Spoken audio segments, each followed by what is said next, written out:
Praise the Lord. யாத்ராகமம் 31ஆம் அதிகாரம்.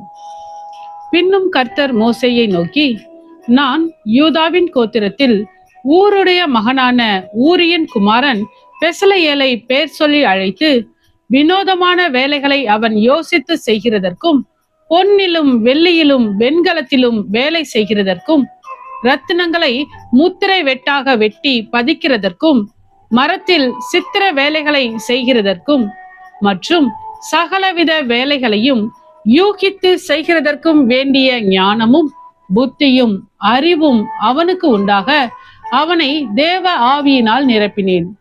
மேலும் தான் கோத்திரத்தில் உள்ள அகிம்சாமாகின் குமாரனாகிய அகோலியாபையும் அவனோட துணையாக கூட்டினதுமன்றி ஞான இருதயமுள்ள யாவருடைய இருதயத்திலும் ஞானத்தை அருளினேன். நான் உனக்கு கட்டளையிட்ட யாவையும் அவர்கள் செய்வார்கள்.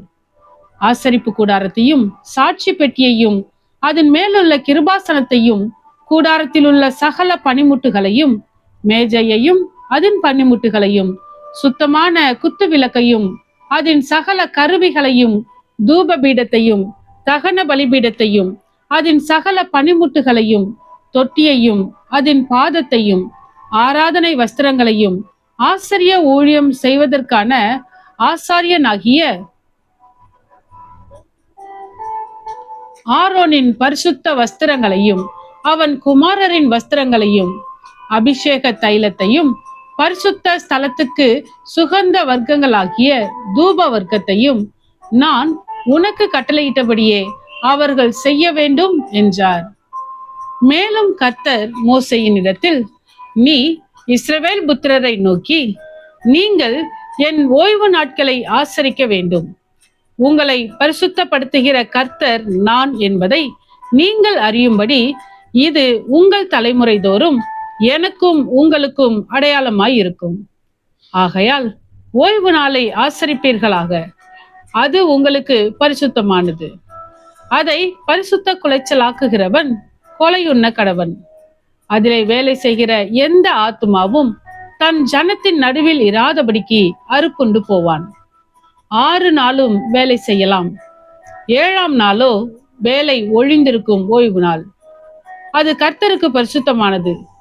ஓய்வு நாளில் வேலை செய்கிறவன் எவனும் கொலை செய்யப்பட வேண்டும். ஆகையால் இஸ்ரவேல் புத்திரர் தங்கள் தலைமுறை தோறும் ஓய்வு நாளை நித்திய உடன்படிக்கையாக ஆசரிக்கும்படி அதை கை கொள்ள கடவர்கள். அது என்றைக்கும் எனக்கும் இஸ்ரவேல் புத்திரருக்கும் அடையாளமாய் இருக்கும். 6 நாளைக்குள்ளே கர்த்தர் வானத்தையும் பூமியையும் உண்டாக்கி 7ஆம் நாளிலே ஓய்ந்திருந்து பூரித்தார் என்றார். சீனாய் மலையில் அவர் மோசேயோட பேசி முடிந்த பின் தேவனுடைய விரலினால் எழுதப்பட்ட கற்பலகைகளாகிய சாட்சியின் 2 பலகைகளை அவனிடத்தில் கொடுத்தார். ஆமென். கர்த்தாவே, உம்முடைய வசனம் என் கால்களுக்கு தீபமும் என் பாதைக்கு வெளிச்சமுமாய் இருக்கிறது. இருளான என் வாழ்விலே நீர் தந்த உம்முடைய வேத வசனத்தை தினமும் படித்து வசனத்தின் வெளிச்சத்திலே இடராமல் நடப்பேன். ஆமென்.